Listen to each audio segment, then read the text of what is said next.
morning. It's the day after Boxing Day. The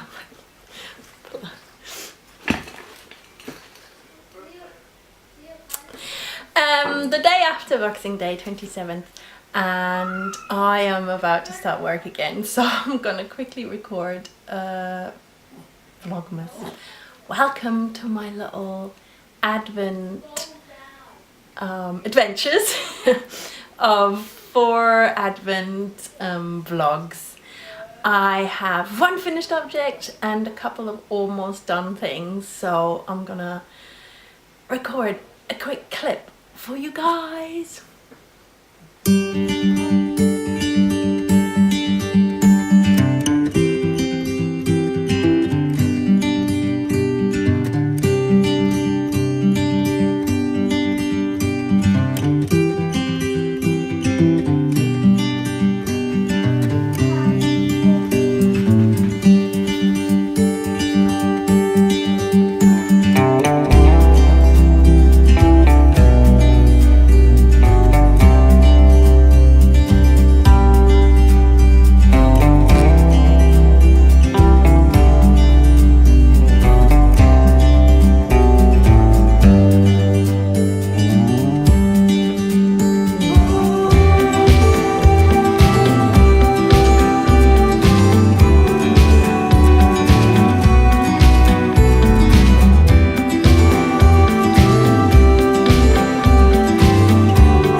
So almost done with the second sock.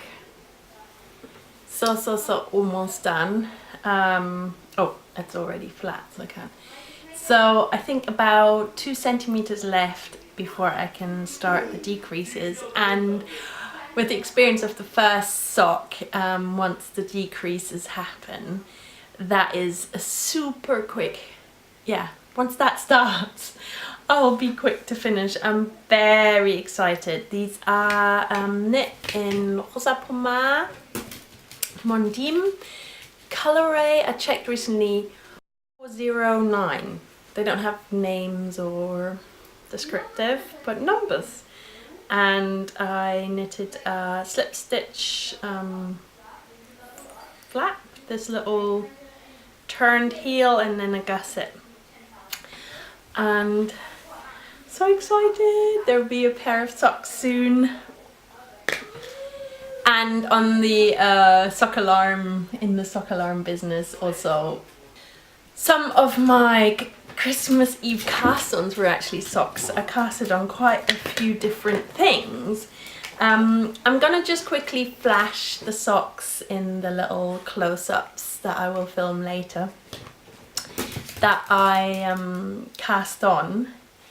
I however also cast on a hat with a folded brim. Sorry, that's my dog. This is the St. James hat by Francesca Hughes, and she is currently running the FH Cowl, the Francesca Hughes knit along, and it runs out like I think in 2 days time. I don't know why it took me until Christmas Eve to cast on. Anyway, I did, and I think I might finish in her deadline. I knitted the folded brim and then decided to change direction because I kind of like this little line it already has now that it's turned down, because I generally don't wear my hats like a fisherman or a hipster at the top of my head, but I wear it over my ears. So I'm hoping that this way the hat will keep its look of this sort of folded brim style, but I can wear it over my ears. If this hat will be mine, I might try and give it to my husband, but it fits. I love the color. This is Little Lionhead Knits DK weight in the colorway Happy Tree, I think. Oh god, I'm gonna put the details down here because I didn't bring the label. I love it. Absolutely love this green. So I might not be able to give it away. So excited. So this was my little contribution to, or this will be, once it's finished, my little contribution to Francesca's Knit Along, where I had set out to knit the jamboree and set out to knit it in some of my plant dyeing, the John Arbor Alpaca 2 to 3 ply that the pattern calls for and that I have in stash, and I just haven't managed to come to that strength of dyeing yet. I was gonna actually recruit the help of an indie dyer friend of mine, Elke from Tulliver Yarns, to get like this really deep, even deeper green, tree green, and a super scarlety red to combine with the white or sort of off-white bluish colour that I envisage for this jamboree I want. However, I have dyed a couple of skeins, so I will show you those that I have been experimenting with in my little dye kitchen.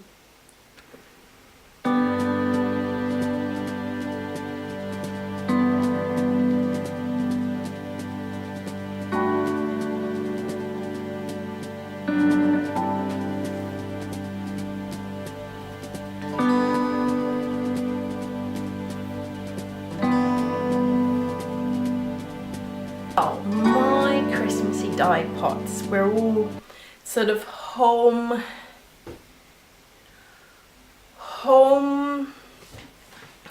what you call it? What you call it? Home mordanted. So I used soya, and a friend once used it, rightly said soya milk shouldn't be used, it's food, and she's sort of, yeah, 100%. She's not sort of, she's 100% right.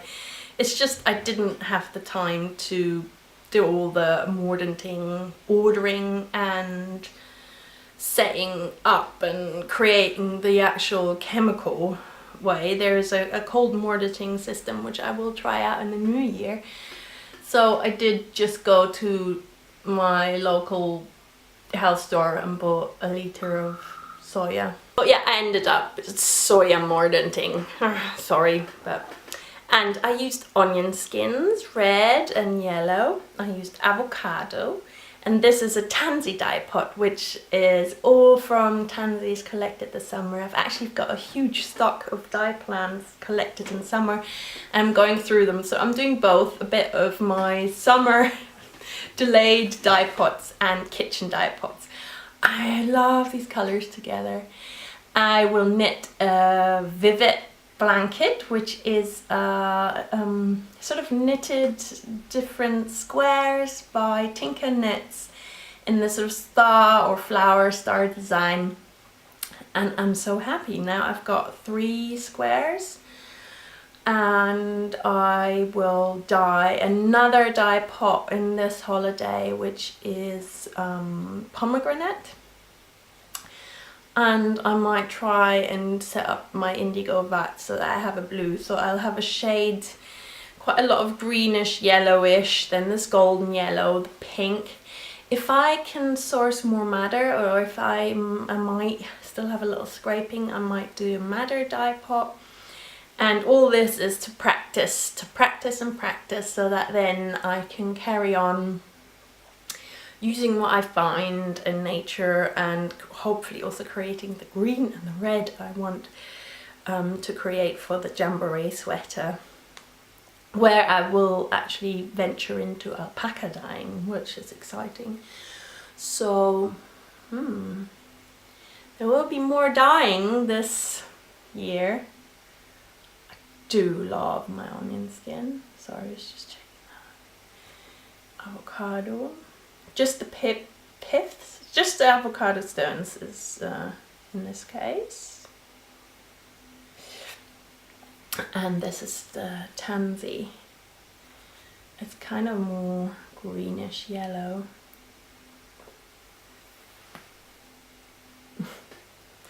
I think. And that's often how things are with plant-dyed colours. They sing together.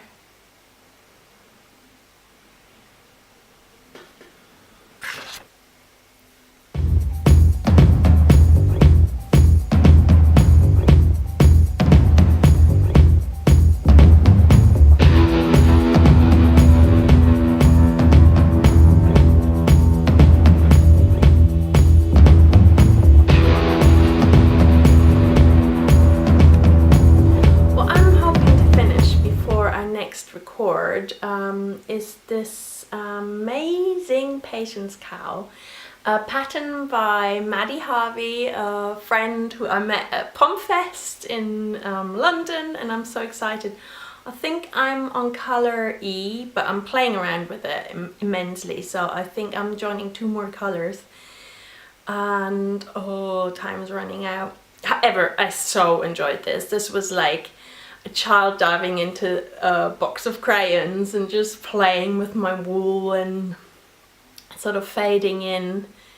I love these like the grey subtle changes between Billum and then Herzlapp Regina. All greys look better with speckles, and her Tante Vera, and now I have Tante Vera's Schleuder, that's what the second one's called, and now I'm joining the Hallo Wolle that I originally set out. So these are 2 skeins of Hallo Wolle, and these blues and purples and turquoise. Very excited.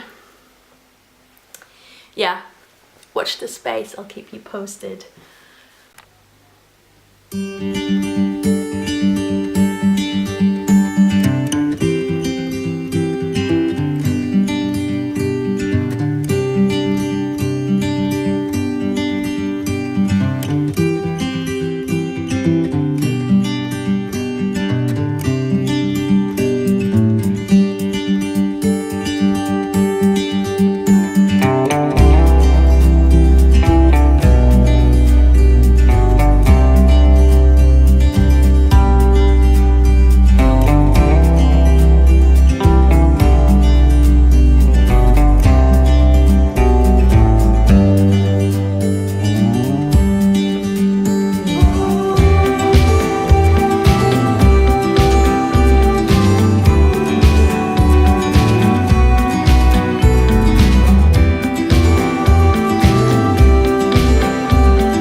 Finished object.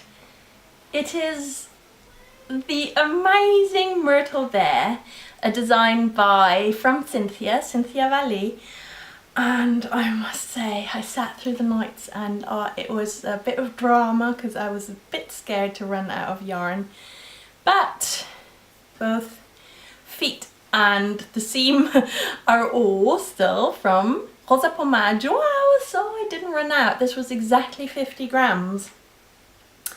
Maybe 49.5 grams of Joao and 2 safety eyes and a bit of black embroidery floss. And I've got my Tilo Bear. I made a little polar bear version to go with our little penguin. And I am extremely pleased with this Christmas present. You can currently win the pattern for Myrtle Bear in the last vlogmas. Just comment below the last vlogmas clip with your Christmas knitting or Christmas Eve cast on, and I think there should still be about 2 days left to that giveaway, which is amazing because on 1st of January from Cynthia is starting her knit along to create this bear. I'm gonna join in just with making some clothes for this. Here, still naked bear, and excited that Cynthia is supporting my little vlogmas clips with this little giveaway, pattern giveaway. I'm gonna announce it again on Instagram because I feel it's always one thing that sort of slips people's radar. But that's just because it's Christmas, or it was Christmas, and I hope you've had a really beautiful one. Thank you so much for joining me for this little vlogmas. Last but not least, I'm going to share one of our Christmas reading with the Christmas Eve tree, it's called, and it was a beautiful book recommendation from a German blogger that I follow, Julia Sauerkirsch, I think her name is, or maybe that's just her blogging name. And I was so pleased to find out about this because it is timeless, lyrical and moving, says the Sunday Times, and it's true. It is a very timeless and amazing book. I love these illustrations and the sort of not spelled out but truth that this is London town with the Thames and the pebbly beaches, and this poor lad who lives in a cardboard box ending up with a tiny tree and creating this sort of Christmassy vibe, like this page. And I love all the knitwear because, yes, the illustration really does bring out all the amazing vintage style but kind of timeless richness of knitted caps and hats and scarves. And yeah, I don't want to really spoil the whole story, but I wanted to say that I was pleased to have this in our actually quite pared down Christmas, and in this sort of appreciation of our sort of small Christmas is a good Christmas, and that we are happy to just eat a ton and hang out and cook a lot and spend time together, and that is yeah, that is not the same for everyone, that some people, you know, hope to have a soup from the soup kitchen, and that, you know, you don't expect too much. Well, just to sort of be aware that we live in a very privileged situation, although we're not minted. We're still privileged to have plenty of food and presents and time to spend together and not worry. So on that note, I hope you've had a lot of time to spend together and precious moments with your dear ones, and if you don't celebrate Christmas, that you've just had a good break, because I hope you didn't have to work. And then that you will have a very happy new year, that you will, in German we say, slide into the year safe. Einen guten Rutsch, ihr Lieben. I'm gonna record a New Year's Eve, I guess Sylvester vlogmas, just to announce who won this bear, and I thank you for joining me here and for spending precious holiday time with me. You can always catch up with all the stuff. I am so happy for everyone and anyone who finds me and then catches up with all the production stuff, like as in, just go back, look at all the stuff. Last year's vlogmas, which did have recipes, this year I didn't manage. Maybe I'll have a New Year's Eve punch recipe or something, if not, not. Thank you so much. As always, I'm your yarnchix, and I'm called Mimi, and I thank you for watching me. Whoa, what was that? Like Cherry, yeah? Ach so, hier ist wow! Oh dear, Shepherd boing.